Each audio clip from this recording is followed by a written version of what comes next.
Le métier de charpentier, c'est un métier où on porte du lourd un peu tout le temps. Le bois, évidemment, le plancher également, les fenêtres de toit. Et ça, je pense que c'est effectivement un ensemble de fonctions qui sont à l'origine de TMS divers et variés, quoi. Les gars, des fois, font pas forcément gaffe non plus à leur dos.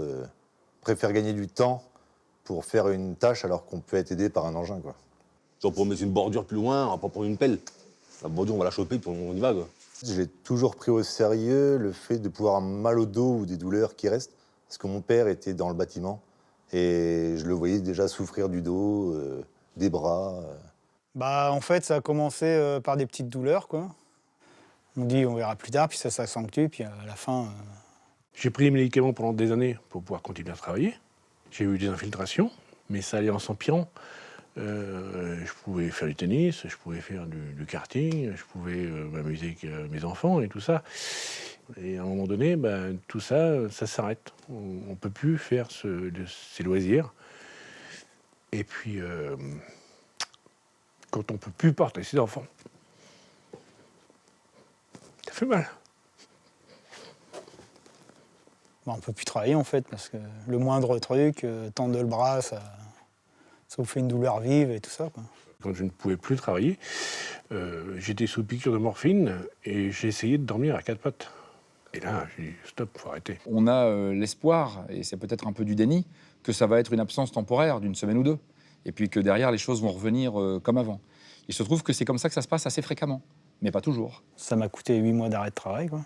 Et donc là, la médecine du travail m'a reconnu inapte à mon poste. Mais quand on vous dit inapte à votre poste, c'est effectif tout de suite. Et donc, fini.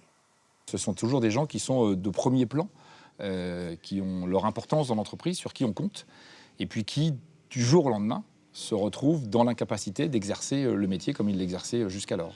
Donc le truc, c'est pas tellement que ça se passe en 5 secondes, c'est que ça se passe en 10 ans, en 15 ans, en 20 ans, mais seulement quand la fin de partie est sifflée, la fin de partie, elle est sifflée définitivement, quoi, en fait, quoi. C'est fini. Dans ma tête, je me dis, qu'est-ce que je vais pouvoir faire si je ne peux plus reprendre mon poste, quoi.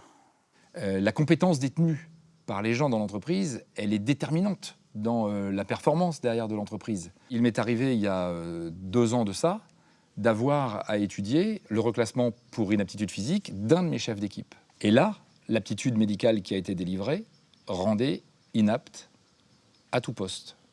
Je prends une grande claque. Parce que là, je me dis, waouh, qu'est-ce que je vais faire demain? Comment je vais vivre? Je refuse les TMS comme une fatalité. Je le refuse absolument. Intellectuellement, c'est pas acceptable.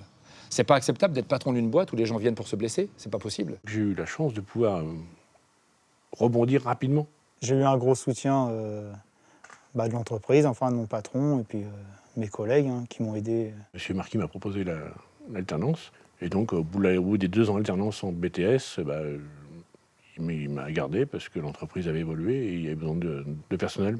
Le pire, ça aurait été de ne pas pouvoir retravailler, quoi. D'être obligé de rester à la maison ou... J'ai su rebondir, tant mieux pour moi. Est-ce que tout le monde y arrive? Je ne sais pas.